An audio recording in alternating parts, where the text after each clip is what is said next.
할렐루야. 네, 이 새벽에 나오신 여러분들 환영하고 축복합니다.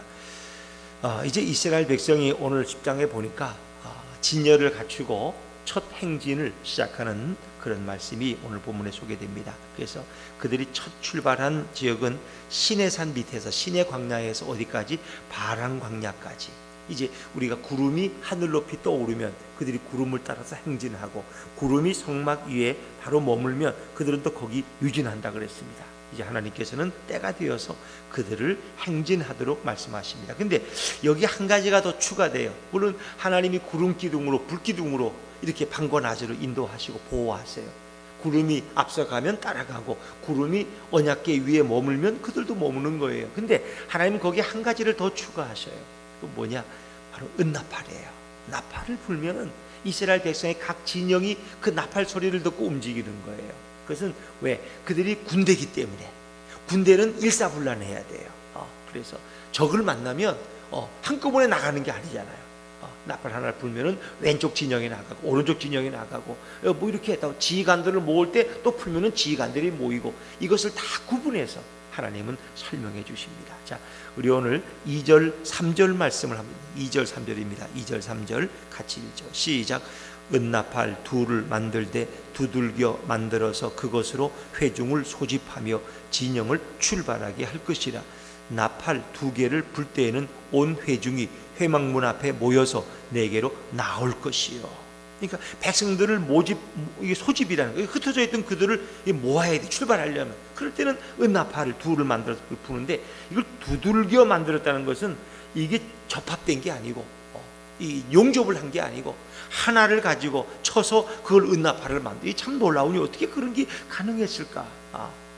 그래서 3절에 보니까 나팔 2개를 불 때에는 온 회중이 회막문 앞에 모여서 내게로 나올 것이요. 하나님 앞으로 나오라는 거예요. 자, 그런데 4절에 보니까 하나만 불 때는 이스라엘의 천부장된 지휘관들이 모여서 내게로 나올 것이에요. 또 오늘 5절과 6절 말씀 한번 볼까요? 5절 6절입니다. 시작. 너희가 그것을 크게 불 때에는 동쪽 진영들이 행진할 것이며, 두 번째로 크게 불 때에는 남쪽 진영들이 행진할 것이라. 떠나려 할 때에는 나팔 소리를 크게 불 것이며. 하나님은 이렇게 세세하게 다 백성들을 이끌 수 있는 방법을 말씀하시는 거예요. 그래서 크게 불 때는 첫 번째는 동쪽 진영들이, 또 두 번째 크게 불 때는 남쪽 진영들이, 이렇게 해서 그들이 일사불란하게 움직이게 하였다. 그럼 왜 그러냐? 그들이 군대이기 때문에. 그들은 그냥 단순한 오합지졸이 아니에요. 그냥 애굽에서 400년 동안 종살이 하다 나온 그런 오합지졸들이, 패잔병들이 아니에요. 그들은 하나님의 군대예요.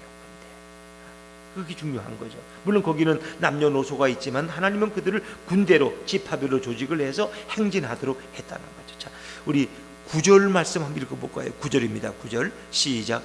또 너희 땅에서 너희가 자기를 압박하는 대적을 치러 나갈 때에는 나팔을 크게 불지니, 그리하면 너희 하나님 여호와가 너희를 기억하고 너희 대적에게서 구원하시리라.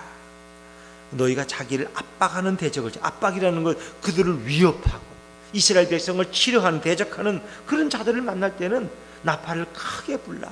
그럼 하나님이 그 나팔 소리를 들으시고 기억하고 너희를 대적에게서 구원할 것이다. 그러니까 이 하나님의 보호와 인도가 얼마나 철저하냐 말이에요.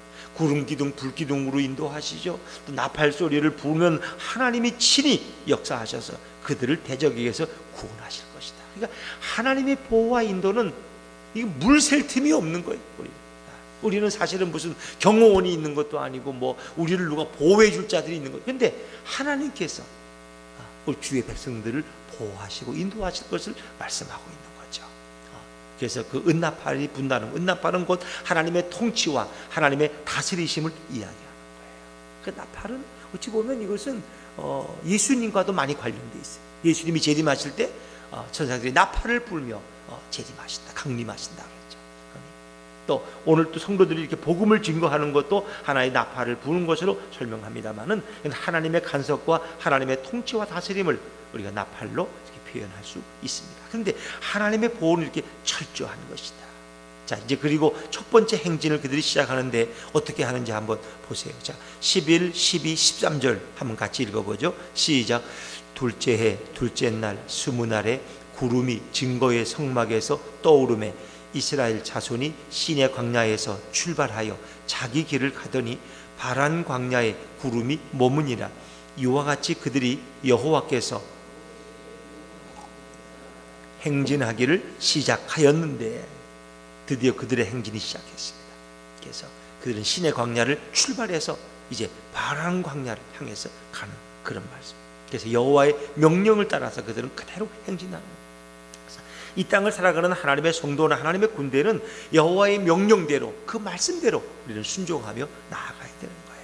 근데 이제 제가 앞서도 하나님은 레위 지파를 빼놓은 12지파를 만드시고 계수하셨다고 그랬죠. 그 지파별로 두령들을 또 다 정하셨어요. 근데 이렇게 행진할 때 그냥 하는 것이 아니라 12지파를 4개의 그룹으로 나눠요. 3개 지파씩 3개, 3개, 3개, 3개. 그 12지파잖아요. 그래서 4진영으로 나눠가지고 이스라엘 백성과 함께 행진하는 모습을 볼 수가 있어요. 그것이 하나의 군대의 전략적인 행진이고 진영이죠. 그래서 첫 번째 진영을 보면 유다 진영이 유다 진영. 그래서 유다 지파만 아니라 유다와 이사갈, 스불론 그 지파가 한 어머니에게서 태어난 그 지파가 함께 한 무리가 되어서 앞서 제일 선두에 서서 가는 거예요. 자, 한번 조금만 읽어보죠. 14절 말씀 한번 읽어보죠. 14절입니다. 14절 시작. 선두로 유다 자손의 진영의 군기에 속한 자들이 그들의 진영별로 행진하였으니 유다 군대는 암미나답의 아들 나손이 이끌었고. 그래서 예수님께서도 제 아들을 보낼 때 혼자 보내지 않고 둘씩 짝을 지어 보내듯이 이들이 행진할 때도 한 지파만이 아니라 3지파가 한 진영을 이루고, 그래서 맨 선두에 유대의 영적인 장자로 불리는 유다 지파가 앞서고, 그리고 이사갈과 스불론이 함께 한 진영을 이루는데 중요한 게 있어요. 15절에 보니까 이사갈 자손 지파에 뭐라 그랬어요? 군대는이라, 군대. 16절에 보니까 스불론 자손 지파에 뭐는? 군대는. 그들은 군대예요. 우리가 아무리 약해도 군대예요. 물론 그들은 군사훈련을 받은 적도 없고 무기를 가지고 있지도 않지만 그들은 군대, 하나님의 군대. 저와 여러분도 하나님의 영적 군대인 것을 믿으시길 바랍니다. 우리는 총과 칼을 들고 싸우는 군대가 아니라 하나님의 말씀으로, 여호와의 이름으로 나가는 그 군대. 여러분, 다윗이 보세요. 골리앗을 무찌르는데 칼과 창을 가지고 나가 싸웠어요? 갑옷 입고 나가 싸웠어요? 군사 데리고 나가 싸웠어요? 아니에요. 골리앗에게 뭐라 했어요? 너는 칼과 창으로 내게 나오지만 나는 만군의 여호와의 이름으로 내게 가노라. 만군의 여호와의 이름. 그 여호와의 이름이 누구예요? 예수 이름, 예수 이름. 여러분의 가장 확실한 무기는 예수 그리스도의 이름인 줄로 믿으시기 바랍니다. 예수 이름의 이름이 능력이에요. 예수 이름. 그래서 베드로도 뭐래요? 베드로와 요한이 성전 미문에 앉아있던 안진뱅이를 향해서도 나는 은과 금이 내게 없지만 그의 손을 나사렛 예수 그리스도 이름으로 내게 명하노니 일어나 걸으라. 나사렛 예수 그리스도, 예수의 이름이 우리에게 가장 확실한 무기가 될 줄로 믿습니다. 이거예요. 우리는 그래서 예수님의 이름을 부르면서 나가는 하나님의 군사들이다. 그래서 여기는 군대라는 말이 계속 반복돼요. 그리고 이제 그 앞 유다 진영 그 3지파가 앞장서고 그 바로 밑 뒤에 게르손 자손과 무라리 자손이 성막을 걷어서 성막을 메고 출발하는 거예요. 그래서 그들은 특별히 수레가 있어요. 그래서 메기도 하고 또 수레에 싣고 그 큰 모든 것을 다 그들이 따라서 가는 거예요. 이제 두 번째 진영은 18절에 보니까 루벤 진영이에요. 루벤.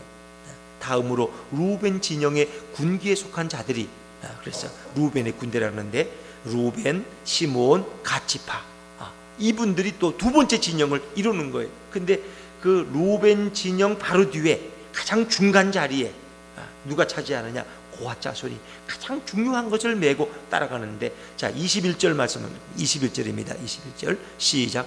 고핫 이는 성물을 메고 행진하였고 그들이 이르기 전에 성막을 세웠으며.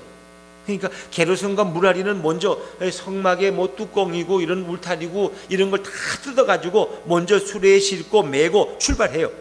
그러니까 그게 바로 앞에 붙어가는 게 아니라 그 시간이 좀 걸려요. 이렇게.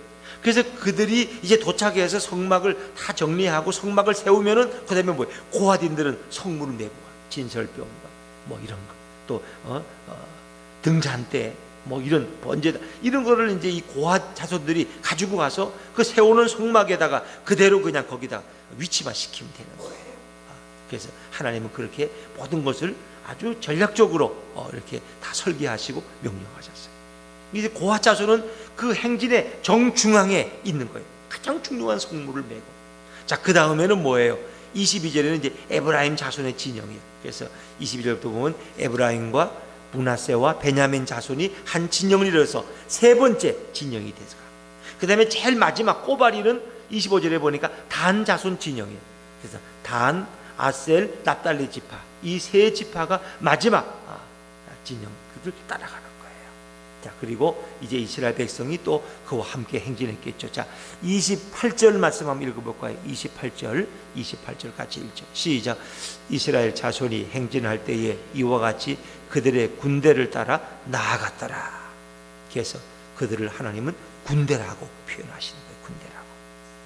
그리고 29절부터 32절까지는 이 새로운 이제 내용인데 이 루엘 모세의 장인이 이드로인데 그 다른 이름이 루엘이에요. 그 이드로에게도 아들이 있어요. 아들이. 그러니까 모세 부인의 오빠쯤 되겠죠. 처남이라고 부르겠죠. 그래서 그 호밥이라는 사람이 거기에 같이 있었는데 이제 그에게 우리와 동행하자. 시내산에 같이 있었지만 우리가 동행하자 하고 그를 권면하는 뭐 그런 말씀이에요. 자, 29절 말씀 한번 읽어보죠. 29절입니다. 시작. 모세가 모세의 장인 미디안 사람 루엘의 아들 호밥에게 이르되 여호와께서 주마하신 곳으로 우리가 행진하나니 그리하면 선대하리라. 여호와께서 이스라엘에게 복을 내리리라 하셨느니라. 아멘. 그러니까 모세의 처남에게 모세가 권면하는 거예요. 우리와 같이 가자. 처남 우리와 같이 가. 우리와 같이 가면 하나님이 복을 줄 거야. 그렇게 하는 거예요. 그런데 이 불행하게도 이 호밥은 그냥 좀 거절해서 다른 이유가 있는지 3절에 보니까 호밥이 그에게 이르되 나는 가지 아니하고 내 고영 내 친족에게로 가리라. 다시 미디안으로 돌아간다는 얘기죠. 근데 어찌 보면 이것은 참 우리 하나님의 백성들이 이 가는 길이 있어요. 우리는 천국을 향해서 가고 있고 세상 사람들은 어디를 가는 거예요? 세상 사람들은 지옥을 향해서 가고 있는 거예요. 그럼 우리는 사람들 만나면 어떻게 가야 돼요? 우리와 같이 가자. 우리와 같이 가자. 하나님이 너를 선대하실 거야. 하나님이 너에게 복을 주실 거야. 이렇게 권면해야 되는 거예요. 왜? 우리가 가는 길은 바로 예수님이 인도해 가는 길이니까. 그 천국으로 이르는 영생에 이르는 길이니까. 그렇죠? 그래서 모세도 권면을 해요. 근데 그가 이유를 대고 안 가요. 근데 모세가 계속 권면해요. 자, 우리 뭐 다 읽고 32절 말씀입니다. 32절 같이 읽죠. 시작. 우리와 동행하면 여호와께서 우리에게 복을 내리시는 대로 우리도 당신에게 행하리이다. 우리가 동행하자. 그러면 하나님이 우리에게 복 주시는 대로 너희에게도 그 복을 나눠줄 거다. 이렇게 하면서 호밥을 권면했는데 뭐 정확한 건 없지만은 이렇게 전설에 따르면 호밥이 결국 모세의 강권에 함께 동행했다고 합니다. 함께 동행했다고. 그래서 아마 그도 가나안 땅까지 이르는지 그건 우리가 뭐 잘 모르요.